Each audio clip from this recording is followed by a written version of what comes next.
O Abel Ferreira já está falando lá, vai se posicionar para dar a entrevista coletiva. Nós vamos exibir ao vivo aqui no Canelada da Jovem Pan. Com certeza o Abel Ferreira deve se posicionar. Muitas vezes, né? O Abel Ferreira é esse porta-voz do Palmeiras. A Leila, a gente já falou na primeira edição do Canelada, a Leila Pereira sequer viajou ao Rio de Janeiro, não acompanhou a partida dos camarotes do estádio do Maracanã, mas a Leila geralmente já não se posiciona, né? Já não aparece depois dos jogos para falar de arbitragem, coisa do tipo. Geralmente, as reclamações, os protestos do Palmeiras são com o técnico Abel Ferreira e, de vez em quando, o Anderson Barros, que também não tem esse perfil de conversar com a imprensa depois de jogos assim. E a gente aqui tocando nesse ponto da arbitragem, Vampeta, com os melhores momentos na tela, para você que se liga na TV Jovem Pan News, de Flamengo e Palmeiras, a reclamação dos jogadores do Palmeiras. Qualquer coisa que vier agora pro Palmeiras, quem não for Palmeiras, os anti, vai alegar o lance que o Abel falou que não viu e hoje ele viu. Sim. Vão guardar isso. Vão guardar isso. Porque fica aquela coisa, né? Ele não, digamos assim, confirmou um lance que foi contra ele e agora que é a favor dele, ele vai... Vão usar isso. É isso. E já temos o Abel Ferreira falando, hein? Ao vivo aqui no Canelada, Abel Ferreira, técnico do Palmeiras. Do árbitro especificamente, não vou falar nem da atuação do árbitro. Os lances estão aí, todos nós vimos e cada um tira as suas ilações. Em relação ao jogo, acho que entramos muito bem no jogo desde o início. Do outro lado, uma equipa com excelentes jogadores, muito bem treinada, mas a primeira vez com a nossa baliza acabam por fazer golo. Nós tivemos 10 minutos, 4 ou 5 cantos seguidos. Mais um penalti que devia ter sido marcado, mas enfim, não conseguimos, faremos esse golo.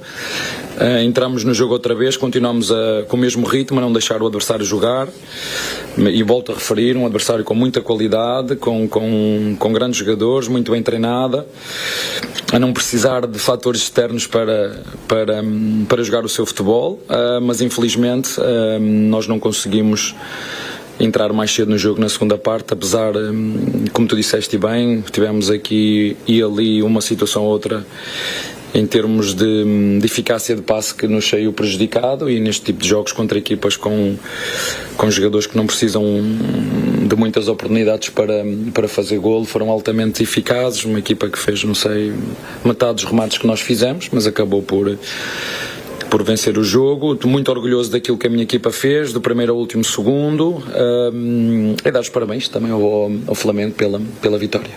Abel. Tá aí o Abel Ferreira, ele disse que não vai falar da arbitragem, mas falou que foi pênalti. Para ele foi pênalti. Tá aí o Abel depois do jogo, Flamengo 3, Palmeiras 2. Tem reclamação aqui do Gustavo Gomes ao sair do campo de jogo. O Gustavo Gomes falou o seguinte... recebi aqui, conversando com a transmissão da partida, o zagueiro Gustavo Gomes, capitão do Palmeiras. Abre aspas. Eu fico triste porque acho o Wilton Pereira Sampaio um bom árbitro, mas é um dos mais soberbos do futebol mundial.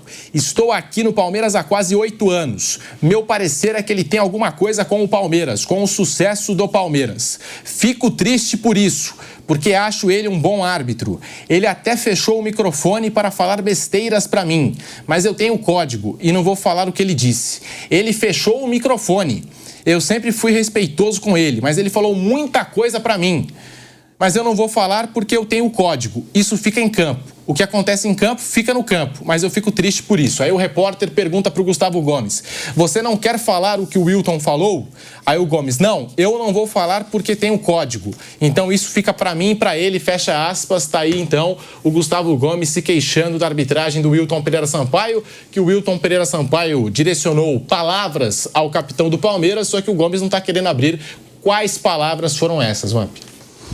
Todo mundo agora sai mais de cabeça quente, né? Tá questionando um jogo importante. O campeonato está aberto aí para as duas equipes, né? Os lances, por exemplo, o segundo gol do Gustavo Gomes, o Bruno Henrique atravessa o campo todo dizendo que ele sofreu uma falta também. Ainda tem essa também, viu, Pedro? O segundo gol do Palmeiras, o Bruno Henrique fala que sofreu uma falta.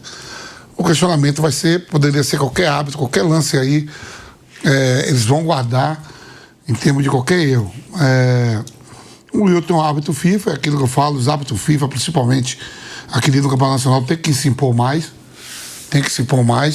ter autoridade mesmo. Eu já fui atleta, já estive em campo, eu nunca enchi saco de arbitragem nenhuma. Meu negócio era com os companheiros. Mas aqui o que a gente vê no Brasil é uma injeção de saco a todo momento. Por exemplo, não tinha errado nem nada, Bruno. Com 2 minutos já estava todo mundo em cima do árbitro por qualquer coisa. E aí é que eu digo, aí cartão logo para 2 porque sem um erro nenhum, qualquer coisa que você habitava, com 10 minutos de jogo, teve, 5, 6 minutos. Lógico, teve o lance lá que poderia ter chamado, o Pena falou, será que foi força suficiente para o Gustavo Gomes se atirar? Então, os árbitros FIFA, principalmente, tem que se impor muito mais. Porque senão, todo jogo agora, faltando 10 rodadas aí, vão daqui a pouco dizer que o campeonato foi decidido pela arbitragem. E o Gustavo Gomes dizendo que o Wilton Pereira Sampaio não gosta do sucesso do Palmeiras, Fábio Piperno. Isso aí todo mundo fala de tudo também, né?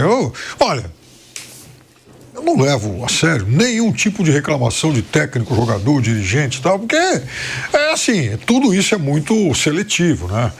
Todo mundo critica árbitros, VAR, auxiliares, regulamentos, federações, gramados, etc. Quando o time vai mal, não consegue o resultado que tem que fazer. Quando o time ganha, jogamos bem, Isso é de praxe para todos, né? Desde que o Charles Miller desembarcou aqui no Brasil, assim. Então, eu até evito um pouco discutir essa história de arbitragem, porque assim, o que eu fico incomodado não é nem com o jogador, com o técnico, com o dirigente reclamando disso. Por exemplo, a nota do Flamengo lá na sexta-feira, estava aqui o Flávio, eu, acho que o Bruno, não, Bruno? Quando a gente falou sobre aquela nota do Flamengo, sim, do antidoping. E naquele momento a gente não tinha informação que o Palmeiras também teve que fazer. Então eu até achei, até disse aqui, mas enfim, inoportuno, porque já que fizeram, por que já não pegou da Conmebol, que foi feito nessa semana? Eles já usam mesmo, né? Enfim, os jogadores são os mesmos, o esporte é o mesmo. A gente está falando, das mesmas equipes. E o Flamengo vai reclamar, porque realmente é inoportuno, porque já foi feito. Mas aí vem a notícia, depois que eu sei que no programa, o Palmeiras também tinha feito. Então, se os dois fizeram, não há porquê. O Flamengo emitia aquela nota barulhenta, escandalosa e tal. Só que o problema do dirigente fazer isso é que, claro, ele vai, de certa forma, colocar mais gasolina no incêndio. Agora, isso a gente também, de alguma forma, já está acostumado. Os dirigentes sempre fizeram isso. Agora, o problema é quando o formador de opinião, o comentarista, o influencer e tal, começa a adotar esse tipo de teoria da conspiração. Como eu vi um monte de coisa, porque só fizeram o antidoping para prejudicar o Flamengo. Isso é um pouco de canalice, né? Porque, querendo ser passional demais em um ambiente que ele, por si só, já está extremamente tumultuado, extremamente envenenado. Então, agora, enfim, o jogador, o dirigente, o técnico, por reclamar de arbitragem, aí segue o jogo, que isso é mais do que comum, né? Essa foi a terceira derrota do Palmeiras na condição de visitante no Campeonato Brasileiro. Flamengo no Maracanã, Cruzeiro em Belo Horizonte e Bahia na Arena Fonte Nova em Salvador. Então a terceira derrota do Palmeiras e a terceira derrota, assim, confronto direto, confronto decisivo, confronto da parte de cima da tabela do Brasileirão. O Palmeiras sendo questionado por conta do desempenho nesses jogos. Esse Palmeiras questionado nos jogos grandes, nos jogos decisivos, até o retrospecto do Palmeiras contra times do G6 da competição deixa a desejar. Já no campeonato passado, o Palmeiras termina o Campeonato Brasileiro 2024 sem derrotar nenhum time do G5 da competição e agora também há esse questionamento para cima do Palmeiras do Abel Ferreira na atual temporada. 8 jogos, 5 derrotas, 2 empates, apenas uma vitória. A vitória é essa que aconteceu contra o Botafogo no Newton Santos, contra adversários do G6. Aproveitamento de 20,8%, 5 gols marcados pelo Palmeiras nesses jogos e 10 gols sofridos. Vamp. A gente sabe, né? São defesas sólidas, né? Até me surpreendi quando o Murilo não jogou. O Murilo com o Gustavo Gomes são dois zagueiros que são rápidos e gostam de choque, né? O Léo Ortiz e o Léo Pereira já não é de choque, mas qualidade técnica. O Fux é qualidade técnica, né? Apesar de ter feito nas últimas 2 rodadas 2 gols de cabeça, é um zagueiro mais técnico, um bom passe, como o Léo Ortiz e o Léo Pereira. Me surpreendeu o Murilo não começar num jogo tão importante como hoje. Não sei se tinha algum incômodo, porque também tem um jogo aí no meio de semana, né, lá em Quito. Mas eu achei que os gols do Flamengo foram... Lógico, o Pedro tem seus méritos, o Arrascaeta, mas o posicionamento da zaga do Palmeiras hoje foi muito mal. Foi muito mal. Quando errou, quando errava, parecia aquele buraco grande. Ficava tudo espaçado. Pode ver os gols. As bolas tudo por dentro, os dois zagueiros abertos. Você sabe o que ficou parecendo isso aí que você me falou?